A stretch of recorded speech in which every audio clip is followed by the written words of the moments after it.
Hello दोस्तों, math tutor में आपका स्वागत है। आज के वीडियो लेक्चर में मैं आपको बताऊंगा कि किसी भी कॉम्प्लेक्स नंबर का आर्गुमेंट कैसे निकालते हैं। क्लियर है? तो आइए शुरुआत करते हैं। सबसे पहले अगर मुझे कोई complex number z equals to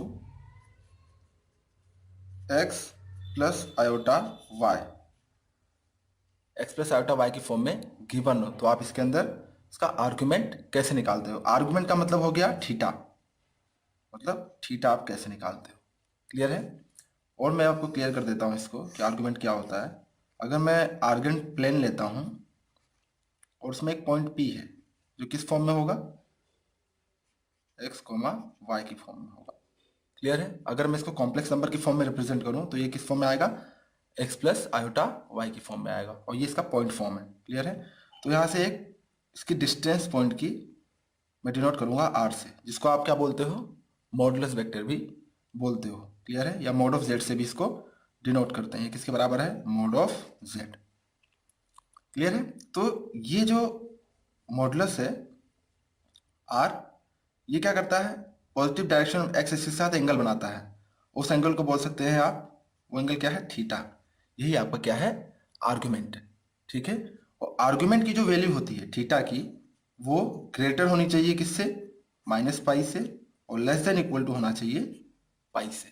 अब इसको समझिए, इससे क्या मतलब निकलता है कि अगर मेरे पास थीटा की वैल्यू जो आएगी, अगर ये 0 डिग्री है तो यहाँ -180 डिग्री है, मतलब इसको आप बोलते हो माइनस पाई, और इस तरफ क्या हो, 180 डिग्री हो, मतलब पाई। तो इनके बीच की वैल्यू आनी चाहिए, मतलब -170 डिग्री, -160, -90, और इधर भी +50, 60, 70, 150, 170, मतलब ऐसे थीटा की ये वैल्यूज होनी चाहिए, मतलब -180 से 180 के बीच में, या फिर आप बोलो -पाई से पाई के बीच की वैल्यू होनी चाहिए। ठीक है? तो आइए शुरुआत करते हैं। कभी भी जब आपको कोई भी कॉम्प्लेक्स नंबर इसकी स्टैंडर्ड फॉर्म, मतलब एक्स प्लस आयोटा वाई की फॉर्म में गिवन हो, तो आप आर्गुमेंट निकालना स्टार्ट कर सकते हैं। अगर नहीं गिवन है तो सबसे पहले आप क्या करोगे, उसको स्टैंडर्ड फॉर्म में कन्वर्ट करोगे। तो प्रोसेस क्या है आर्गुमेंट निकालने का, उससे पहले मैं आपको दो तीन चीजें क्लियर कर देना चाहता हूं। आर्गुमेंट निकालने से पहले आप ध्यान रखिए, एक एल्गोरिथम मैं बता रहा हूं, उसका यूज करके हम क्या करेंगे, किसी भी कॉम्प्लेक्स नंबर का आर्गुमेंट निकालेंगे। वो एल्गोरिथम क्या है, आपको जो भी कॉम्प्लेक्स नंबर गिवन हो, A plus iota, sorry X plus iota Y की फॉर्म में, उसको पॉइंट में कन्वर्ट कर लो। तो इसका पॉइंट फॉर्म क्या होगा, एक्स कॉमा वाई, इसका क्या हो जाएगा, पॉइंट फॉर्म हो जाएगा। और ये पता कर लो कि ये पॉइंट किस क्वाड्रेंट में लाई करता है। क्लियर है? ये चीज आपको करना है, मतलब सबसे पहले कॉम्प्लेक्स नंबर को पॉइंट फॉर्म में कन्वर्ट करोगे और ये पता करोगे कि किस क्वाड्रेंट में लाई करता है। ठीक है? अगर आपका पॉइंट जो है फर्स्ट क्वाड्रेंट में लाई करता है, फर्स्ट क्वाड्रेंट है ये, तो थीटा जो आर्गुमेंट है उसकी वैल्यू क्या हो जाती है, अल्फा के बराबर होगी। ये अल्फा क्या है मैं भी आपको आगे बताऊंगा, आपको बस ये फॉर्मूला याद रखना है। अगर सेकंड क्वाड्रेंट में आता है आपका पॉइंट, तो थीटा इक्वल्स टू हो जाएगा पाई माइनस अल्फा। और अगर थर्ड क्वाड्रेंट में आता है तो थीटा इक्वल्स टू क्या हो जाएगा, अल्फा माइनस पाई। और अगर फोर्थ क्वाड्रेंट में आता है तो थीटा इक्वल्स टू हो जाएगा माइनस अल्फा। ठीक है? तो ये आपको याद रखना है। अगर आपको याद है तो आप आसानी से आर्गुमेंट निकाल सकते हैं। अब देखिए, x plus iota y given है, तो आपको मानना है let tan of alpha equals to mod of y by x लेना है आपको। क्या लेना है, tan of alpha, let tan of alpha equals to mod of y by x. ठीक है? और इसको हम सॉल्व करेंगे, इससे मुझे क्या मिलेगा, अल्फा मिलेगा। और जब अल्फा मिल जाएगा तो हम देखेंगे कि ये पॉइंट किस क्वाड्रेंट में आता है, और फिर क्वाड्रेंट के अकॉर्डिंग हमारी थीटा की वैल्यू आ जाएगी, मतलब आर्गुमेंट की वैल्यू आ जाएगी। ठीक है? तो ये प्रोसेस है किसी भी कॉम्प्लेक्स नंबर जो कि इसकी स्टैंडर्ड फॉर्म में हो, एक्स प्लस आयोटा वाई, तो उसका हम आर्गुमेंट निकाल सकते हैं। चलिए इसका यूज करके मैं आपको एक क्वेश्चन करके बताता हूं, जिसमें हम एक सिंपल से क्वेश्चन का आर्गुमेंट निकालेंगे। तो चलिए एक सिंपल क्वेश्चन लेते हैं जिससे आपको आसानी से कंसेप्ट समझ में आ जाए। तो मैं एक कॉम्प्लेक्स नंबर लेता हूं z, जो उसकी स्टैंडर्ड फॉर्म -1 माइनस आयोटा √3 की फॉर्म में गिवन है। मतलब मेरे पास कॉम्प्लेक्स नंबर क्या है, -1 माइनस आयोटा √3। इसको पॉइंट में कन्वर्ट कर रहा हूं मैं, तो पॉइंट फॉर्म क्या हो जाएगा इसका, -1 कोमा माइनस √3। अब यहां देखिए आप, ये -1 और माइनस, मतलब x भी माइनस है और y भी माइनस है। तो आप देखोगे x भी माइनस हो और y भी माइनस, ऐसा कौन सा क्वाड्रेंट में आता है ये? यहाँ तो होता है प्लस प्लस, यहाँ होता है माइनस प्लस, इधर होता है माइनस माइनस, और यहाँ होगा प्लस माइनस। तो माइनस माइनस आ रहा है, मतलब ये थर्ड क्वाड्रेंट में है। कौन से क्वाड्रेंट में है ये? थर्ड।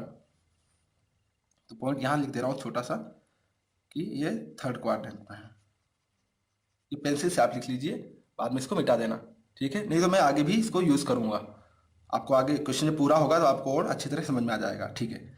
अब क्या करना है मुझे? Let tan of alpha equals to mod of y by x, ठीक है? अब देखिए यहाँ y क्या गिवन है आपको? y क्या है? -√3 अपॉन, और x क्या है? -1। तो माइनस इंटू माइनस प्लस हो जाएगा, और ये मोड से बाहर आएगा। मोड से बाहर जब भी कोई चीज़ आएगी वो क्या होगी? पॉजिटिव वैल्यू होगी।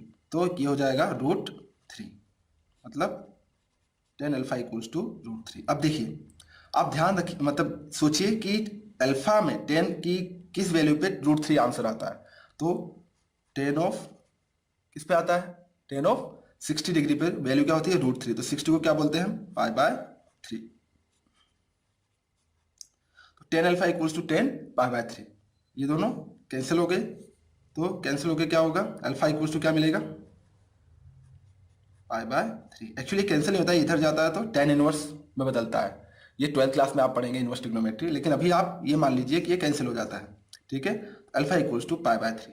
अब क्या करना है? आप देखोगे -1 कोमा -√3 लाइज इन कौन से क्वाड्रेंट में था? Third quadrant. यहाँ सिंस लगा दीजिए, since -1 comma -√3 lies in third quadrant.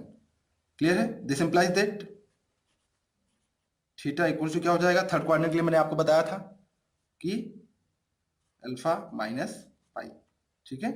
तो थीटा इक्वल्स टू हो जाएगा अल्फा, अल्फा की वैल्यू क्या है? ये अल्फा की वैल्यू है π/3, को हाईलाइट कर लो। अल्फा की वैल्यू है π/3 माइनस पाई। सिंपल है। अब इसको सॉल्व कर लीजिए। सॉल्व यहाँ कर रहा हूँ सॉल्व इस चीज को। तो क्या हो जाएगा? एलसीएम ले लो, 3 एलसीएम, पाई माइनस 3 पाई, और पाई माइनस 3 पाई क्या आ जाएगा? -2 π/3। ये हो गया आपका थीटा। अब आप चेक कर सकते हो कि ये आपका जो आंसर है वो -पाई, मतलब माइनस, ये आ गया आपका थीटा, आर्गुमेंट की वैल्यू आ गई मेरे पास, ठीक है? अब आप चेक करिए कि ये थीटा जो है -पाई और -पाई से बड़ा है और पाई से छोटा है कि नहीं। तो आप π/3 क्या होता है? 60 डिग्री, 60 डिग्री इंटू 2 हो रहा है, तो 60 इंटू 2 120, मतलब -120 डिग्री आया, मतलब आंसर हमारा सही है, मतलब थीटा की वैल्यू सही आ रही है। तो थीटा इक्वल्स टू हो गया, मतलब थीटा क्या है यहाँ पे? आर्गुमेंट, -2 π/3। इस तरह आप किसी भी कॉम्प्लेक्स नंबर का आर्गुमेंट निकाल सकते हैं। ये तो मैंने एक सिंपल सा क्वेश्चन कराया है। अब अगले जो वीडियो लेक्चर्स में बनाऊंगा वो किसी भी कॉम्प्लेक्स नंबर को पोलर फॉर्म में रिप्रेजेंट करना बताऊंगा। उसमें हम टफ क्वेश्चंस भी करेंगे। उन क्वेश्चंस में आपको आर्गुमेंट और मॉडुलस, दो चीजें निकालनी पड़ती है, ठीक है? तो पोलर फॉर्म समझने से पहले आपको किसी भी कॉम्प्लेक्स नंबर का मॉडुलस और आर्गुमेंट निकालना आना चाहिए। मॉडुलस निकालने के लिए मैं अपने पुराने वीडियो में डिस्कस कर चुका हूँ, वो आप देख सकते हैं। और आर्गुमेंट मैंने अभी आपको बताया कैसे निकालते हैं। और नेक्स्ट वीडियो में आपको बताऊंगा मैं कि किसी भी कॉम्प्लेक्स नंबर का पोलर फॉर्म कैसे निकालते हैं, वो आप आसानी से समझ सकते हैं, ठीक है? तो ये वीडियो अगर आपको अच्छा लगा तो इसे अपने दोस्तों के साथ शेयर कीजिए, इसे लाइक कीजिए, और इस तरह के वीडियो और पाने के लिए हमारे चैनल को सब्सक्राइब करना बिल्कुल मत भूलिए। धन्यवाद।